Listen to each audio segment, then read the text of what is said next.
Excellent. So speaking of when you go to sell the business, right? Massive capital gains taxes. I'm curious, what have been some of the one or two go-to strategies when it comes to exiting and having, either stock, public or private, or big business sale, S corp, C corp. What's kind of been your go-to, or do you have any thoughts on that, Stephen? Sure. So I'm not a trust attorney, but sometimes we work with trust agreements. But honestly, Brett, I just had one of my favorite clients have a massive exit, and we worked on that deal long and hard. The last thing he was concerned about was the taxes, because as long as they're capital gains as opposed to ordinary income.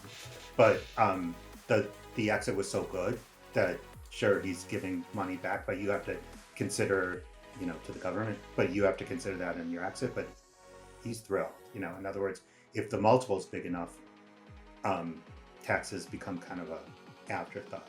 There are trust instruments, but again, there are trust instruments, or taking equity at a low initial equity price point.